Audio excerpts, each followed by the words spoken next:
할렐루야. 네, 다음 거요. 네. 하나님 살아계십니다. 네.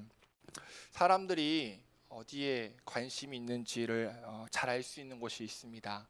어디일까요? 사람들의 관심을 알 수 있는 곳. 어디일까요, 보라자매? 네, 서점입니다. 서점.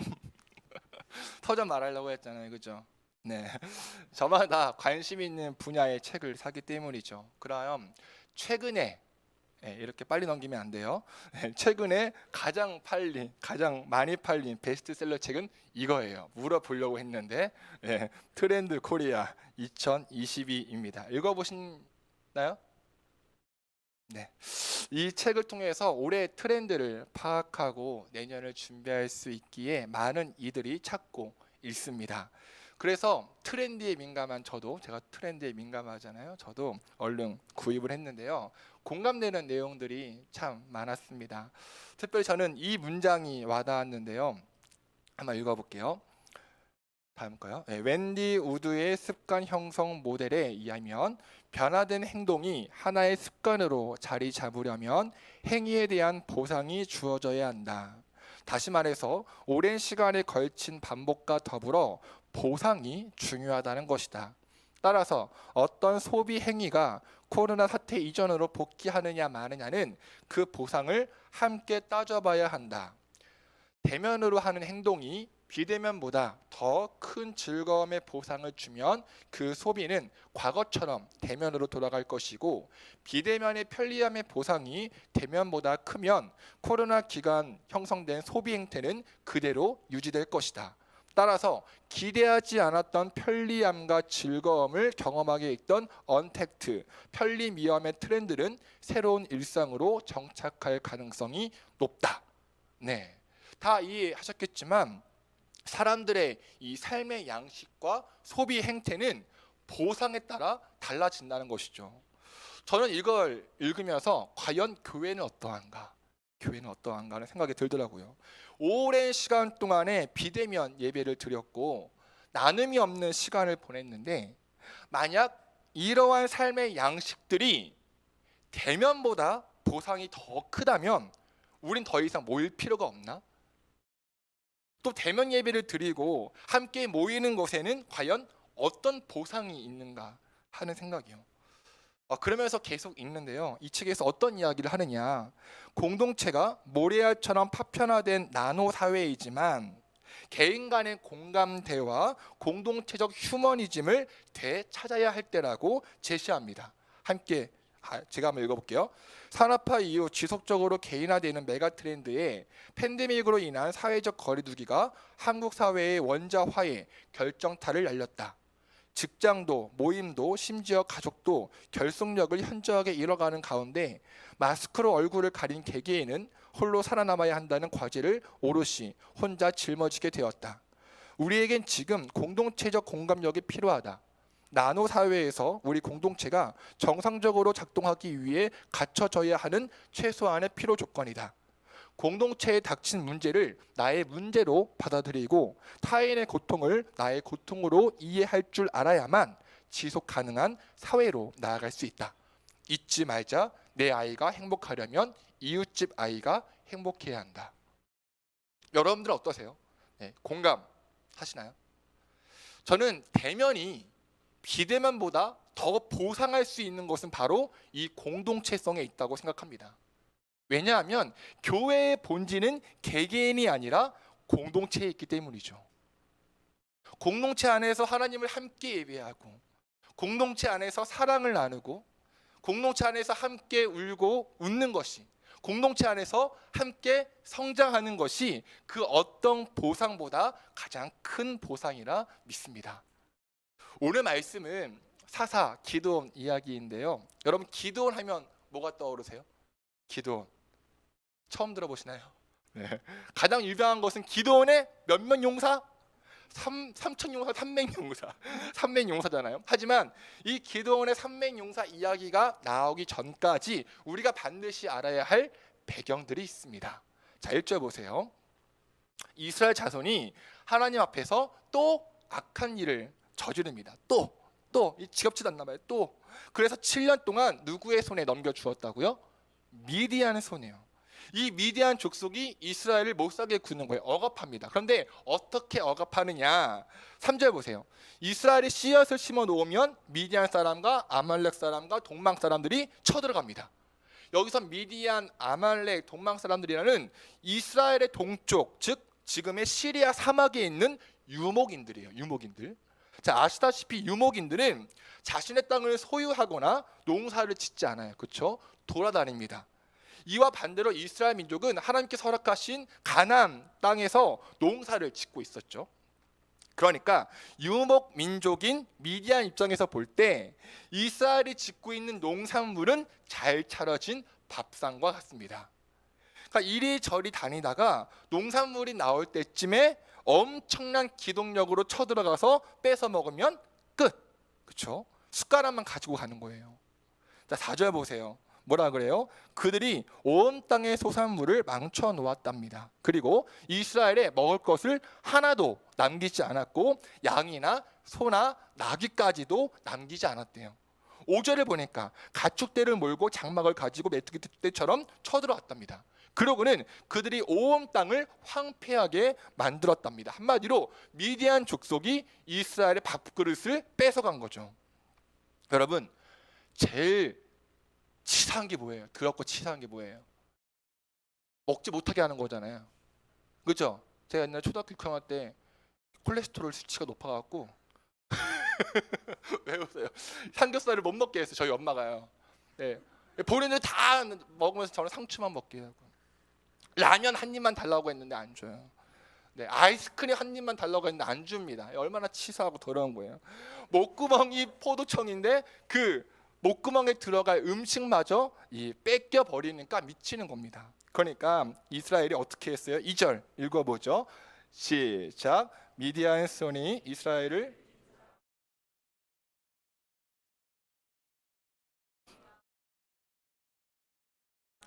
자, 이스라엘 사람들이 자기들 양식을 계속 빼앗기니까 미디안 족속을 피해서 산에 있는 동굴과 요새의 도피처를 마련하고 거기서 몰래 농사를 지어요. 그러다가는 더는 못 버티겠는지 주님께 울부짖기 시작합니다. 자, 이렇게 이스라엘이 울부짖기 시작하자 하나님께서 어떻게 하시죠? 8절 이스라엘 자손에게 한 선지자를 보내십니다. 여러분, 선지자는 어떤 역할을 하죠? 하나님 말씀을 대신 전하죠. 자, 그런데 흥미로운 사실이 뭐예요? 흥미로운 거. 다른 사사 이야기에서는 이스라엘이 부르짖으면 사사를 바로 보내시는데 여기서는 바로 보내지 않으세요. 즉 하나님께서는 그들의 부르짖음에 즉각적인 응답을 하지 않으시고 오히려 생뚱맞게 선지자를 보내십니다. 그리고 선지자를 통해서 이스라엘이 지은 죄를 말씀하시죠. 자, 여러분, 이건 뭘 말해요? 지금 이스라엘이 하나님께 부르짖는 것은 진정한 참회의 부르짖음이 아니라는 말이에요. 자신들이 무엇을 잘못했는지 어떤 죄를 지었는지 모르고 그냥 먹기 살기 힘들어요, 못 살겠어요 라고 하는 한탄입니다. 그래서 선지자를 보내서 너희들이 어떠한 잘못을 했는지 알려주시는 거죠.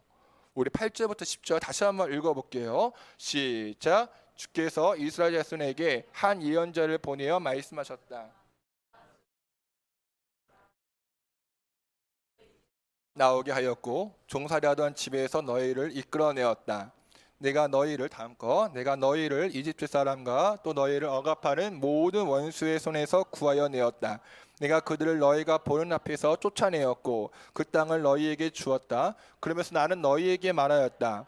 나는 주 너희의 하나님이다. 너희가 아모리 사람의 땅에서 살고 있으나 아모리 사람의 신들은 섬기지 말아라 하였으나 너희는 내 말을 듣지 않았다. 자, 오늘 우리가 읽은 이 1절부터 10절까지의 말씀의 핵심 포인트는 두 개가 있어요. 하나는 미디안 족속이고 또 하나는 방금 우리가 읽은 한 선지자입니다. 미디안 한 선지자. 자, 먼저 미디안부터 봅시다. 창세기 25장 1절을 보면은 아브라함이 후처를 맞이하였으니 그의 이름을 구두라라 라고 말합니다. 그리고 2절에 아브라함과 구두라 사이에서 태어난 6명의 자녀 이름이 나와요. 그 6명의 자녀 이름 중에 한 명이 누구예요? 미디안입니다. 그러니까 미디안 족속은 누구의 후손이에요? 아브라함의 후손이죠. 따라서 이삭의 자손인 이스라엘과 미디안의 자손인 미디안 족속은 한 형제라는 거예요. 한 형제. 그런데 이 형제들이 어떻게 하고 있어요? 대립하고 있습니다. 지배하고 지배를 당하고 있어요. 억압을 하고 억압을 당하고요. 착취를 하고 착취를 당하고 있습니다. 협력을 해도 모자랄 판에 형제들끼리 대립을 하고 있는 거죠. 자, 두 번째 키워드, 한 선지자를 볼게요. 아까 읽은 것처럼 하나님께서 선지자를 통해 이스라엘의 죄를 말씀해 주시잖아요. 그 핵심 내용은 내가 너희들을 종살이하고 있는 애굽에서 나오게 했고 너희에게 약속한 땅을 그 땅을 주었는데 너희들은 오히려 내 말을 듣지 않고 가나안의 이방신들을 두려워했다라고 꼬집습니다. 여러분, 이 선지자의 말이 무슨 뜻인지가 정말 중요한데요. 잘 들어보세요.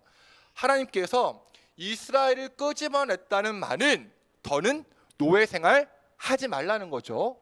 다시 말해 누군가로부터 지배를 당하지 말라는 말이며 모든 가난과 억압과 착취와 불평등으로부터 해방되고 자유하라는 하나님의 뜻이 담겨 있습니다. 지난번에 했던 말씀인데 기억나시죠?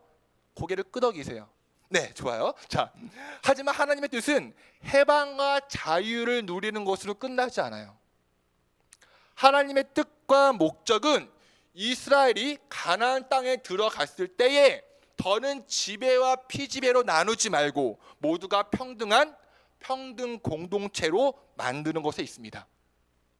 서로가 서로를 무시하고 억압하고 비난하고 상처 주고 시기하고 질투하는 세상이 아니라 서로를 귀하게 여기고 존중하는 세상, 서로의 품위와 가치를 세워주고 마땅히 누려야 할 권리를 세워주는 세상, 바로 이러한 세상이 하나님 나라이고 이스라엘이 만들어 가야 할 하나님 나라예요. 바로 이러한 세상을 위해 하나님께서는 구원이라는 엄청난 일을 하셨고요. 그런데 지금 이 한 선지자가 하나님 앞에 죄를 지었다는 것은 비단 우상을 섬기는 죄뿐만이 아니라 하나님 나라, 하나님의 평등 공동체를 깨트렸다는 말입니다. 그들이 가나안 땅을 정복해 나갈 때에 가나안 민족을 다 진멸하지 않고 자신의 노예로 삼았거든요. 모두가 평등한 하나님 질서를 깨트렸습니다. 결국 그 죄 때문에 그들의 한 형제인 미디안 족속에게 억압당하고 착취당하고 먹을 것마저 빼앗겨 버리는 고통을 당하는 거죠.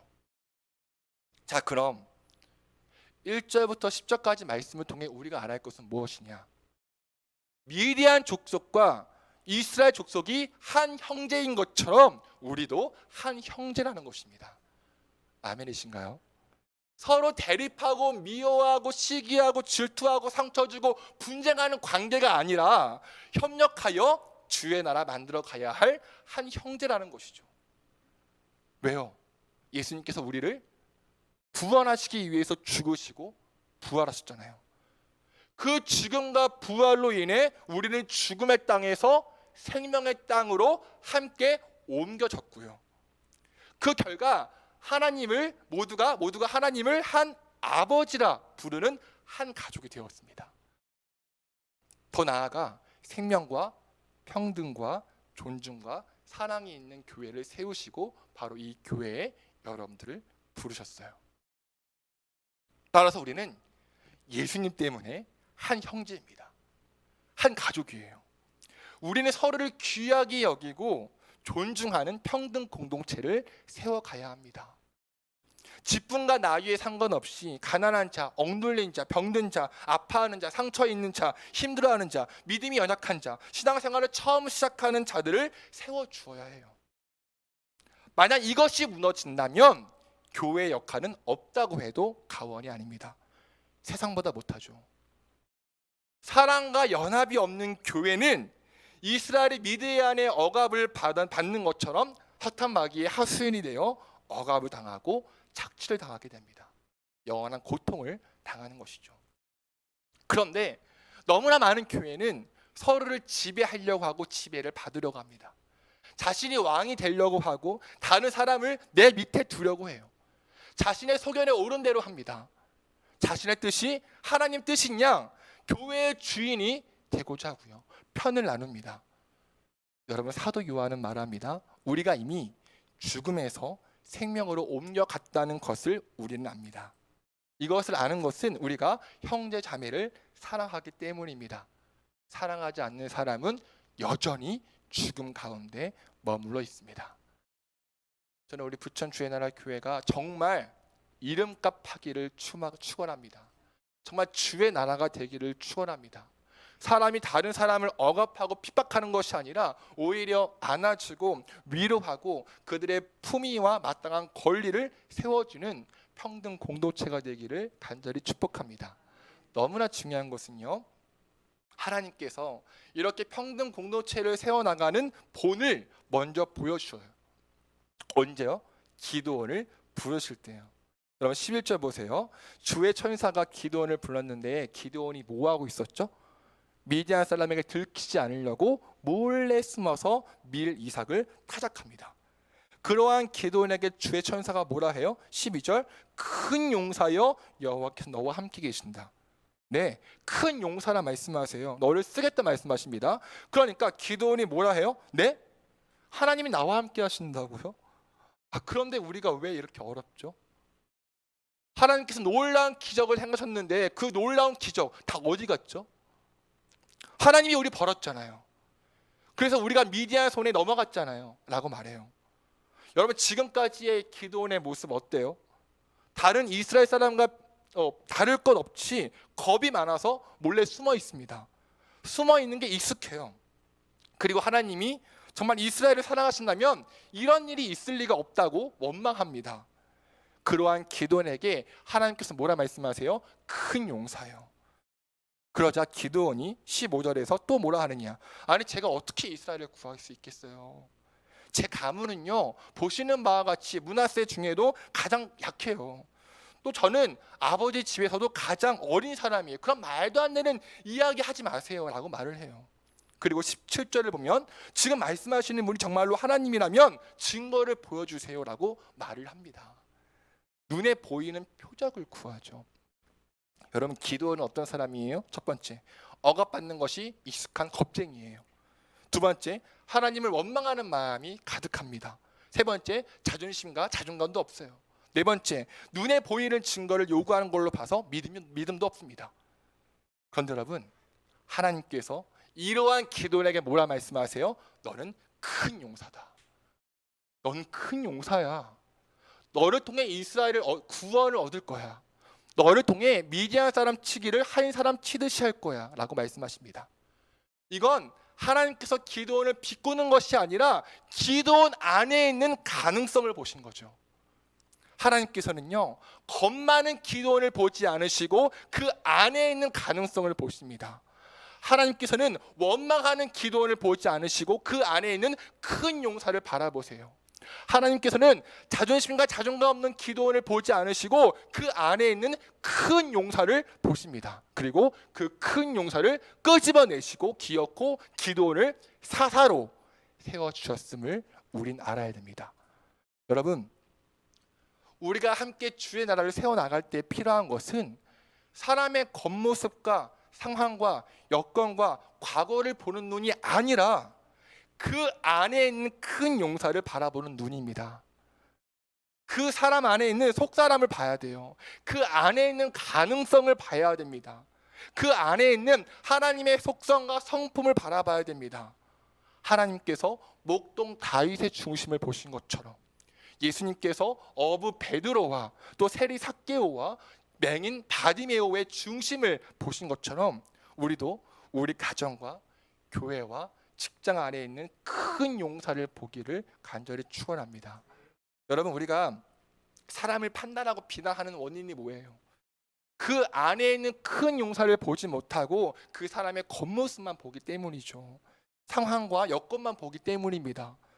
그렇게 겉으로 보여지는 것만 보고 판단하고 무시할 때 평등 공동체는 파괴됩니다. 하나님 나라는 파괴돼요. 그럼 교회 안에서 어떻게 해야 되죠? 교회 안에서요. 구체적으로 말씀드리면 목사나 권사나 팀장이나 셀 리더일수록 함께하는 셀원들과 새신자의 가능성을 끄집어내고 세워줘야 됩니다. 내가 그들 머리 위에 있어서 그들의 머릿속에 내 생각과 경험을 담는 것이 아니라 오히려 그들 안에 있는 큰 용사의 가능성을 끄집어내고 교회의 일꾼으로 세우는 것이 리더의 역할입니다. 바울은 말합니다. 그가 어떤 사람은 사도로, 어떤 사람은 선지자로, 어떤 사람은 복음 전하는 자로, 어떤 사람은 목사나 교사로 삼으셨으니 이는 성도를 온전하게 하여 봉사의 일을 하게 하며 그리스도의 몸을 세우려 하심이라. 이것이 먼저 부르심을 받고 먼저 믿는 자들의 마땅한 도리입니다. 제 말이에요? 말씀이잖아요. 우리가 개척한 지 1년밖에 안 됐고 앞으로 헤쳐갈 일이 너무나 많지만 서로가 서로에게 있는 그 큰 용사의 가능성을 보는 그 눈을 가지고 성도를 온전하게 하며 봉사의 일을 하며 그리스도의 몸을 세워나갈 때에 우리는 건강한 교회로 세워지리라 믿습니다. 우리 옆에 있는 분과 이렇게 인사할까요? 당신은 큰 용사입니다. 네. 반대쪽으로 당신은 큰 용사입니다. 또 한 가지 더, 가정에서 남편의, 아내의, 자녀의, 부모의 큰 용사를 발견하셔야 돼요. 너무 구박하지 마세요, 남편들을요. 우리 아내분들 아멘 하세요. 남편 안에 있는 큰 용사의 가능성을 보고 있어요, 여보? 남편 안에 있는 큰 용사의 가능성을 보고 칭찬하시기 바랍니다. 우리 아내분들 아멘 하세요. 여보, 당신은 큰 용사야. 시작. 자, 우리 미래 넘어갈게요. 자, 말씀을 마치겠습니다. 여러분, 위드 코로나 또 코로나 이후에 우리가 회복해야 할 것은 바로 공동체입니다. 나노 단위로 쪼개지고 또 쪼개지는 것이 아니라 연합하고 공감하는 공동체성이 정말로 필요하며 그것이 교회의 가장 큰 보상입니다. 그런 의미에서 우리는 한 형제입니다. 대립하고 상처 주는 관계가 아니라 협력해야 할 한 형제예요. 우린 예수 그리스도의 보혈로 인해 한 가족이 되었습니다. 형제는 서로 존중하고 배려해야 합니다. 특별히 아파하는 자들, 슬픔과 상처가 있는 자들, 믿음이 연약한 자들, 처음 믿는 자들을 따스한 사랑으로 보듬어 줘야 합니다. 이것이 하나님 나라이며 하나님께서 요구하시는 평등 공동체입니다. 따스한 말 한마디, 환영하는 눈빛과 손짓, 서로의 기도 제목을 묻고 기도하고 행함과 진실함이 있는 평등 공동체예요. 이것이 가능하기 위해서는 하나님 마음을 소유해야 합니다. 하나님의 눈을 소유해야 하고요. 우리가 불렀던 찬양의 가사처럼 하나님 아버지의 마음이 있는 곳에 우리의 마음이 있으며 하나님의 아버지의 눈물이 고인 곳에 우리의 눈물이 고여야 합니다. 그리고 그 안에 있는 큰 용사의 가능성을 끄집어내고 일으켜주고 안아주고 세워줘야 됩니다. 오늘 이 말씀 기억하며 자리에 일어나서 함께 찬양하고 기도하겠습니다.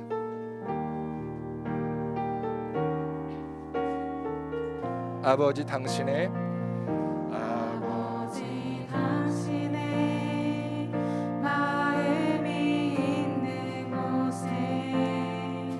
나의 마음이 있기를 원해요. 아버지 당신의 눈물이 고인 곳에 나의 눈물이 고이길 원해요. 아버지 당신이 바라보는 아버지 당신이 바라보는 영혼에게 나의 두 눈이 향하길 원해요. 아버지 당신이 울고 있는 어두운 땅에 나의 두 발이 향하길 원해요. 나의 마음이 아버지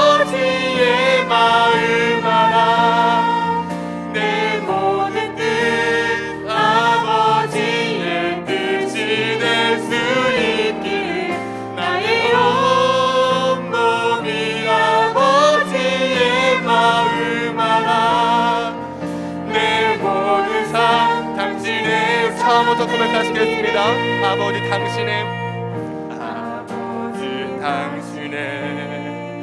마음이 있는 곳, 나의 마음이 있기를 원합니다. 나의 마음이 있기를 원해요. 아버지 당신의 눈물이 고인 곳에 나의 눈물이 고이길 원해요. 아버지 당신이 바라보는 영혼에게 나의 두 눈이 향하길 원해요. 아버지 당신이 울고 있는 어느 땅에 나의 두 발이, 이것이 우리의 고백입니다. 나의 마음이 주의 마음 알기 원합니다. 마음이 아버지의 마음 알아. 내 모든 뜻 아버지의 뜻이 될 수 있기를 나의 온몸이 아버지의 마음 알아. 내 모든 삶 당신의 삶, 내 나의 마음이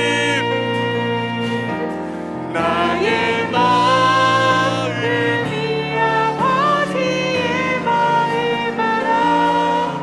내 모든 뜻 아버지의 뜻이 될 수 있기를 나의 온몸이 아버지의 마음 알아. 내 마음 한번 더 우리 간절한 마음으로 고백하시겠습니다. 주님, 나의 마음이 주님 마음 닮기 원합니다. 나의 마음이 아버지의 마음 알아. 내 모든 뜻 아버지의 뜻이 될 수 있기를 나의 온몸이 아버지의 마음 알아. 내 모든 삶 당신 한 번 더 고백하시겠습니다. 나의 마음이 아버지의 마음 알기 원합니다. 마음이 아버지의 마음 알아. 그 마음으로 내 모든 삶 아버지의 뜻이 될 수 있기를 나의 온몸이 아버지의 마음 알아. 내 모든 삶 당신의 삶 되기를. 우리 함께 기도하실 때, 하나님, 나는 어떤 눈 어떤 마음을 가졌습니까? 하나님 아버지의 눈과 마음으로 사람과 세상을 바라보았습니까? 아니면 편협하고 이기적인 눈으로 바라보았습니까? 또 교회 안에서는 어떤 눈과 마음으로 성도를 바라보았으며, 가정 안에서는 어떤 눈과 마음으로 가족을 바라보았습니까? 주님, 우리에게 큰 용사를 바라보는 눈을 허락하사 더욱 사랑하게 하시고 더욱 연합하게 하시고 더욱 품게 하여 주시옵소서. 그리고 내가 속한 모든 곳마다 주의 나라 세워가는 하나님 자녀가 되게 해 주시옵소서 하는 마음으로 우리 주님의 이름을 간절히 부르시며 기도하시겠습니다. 주여,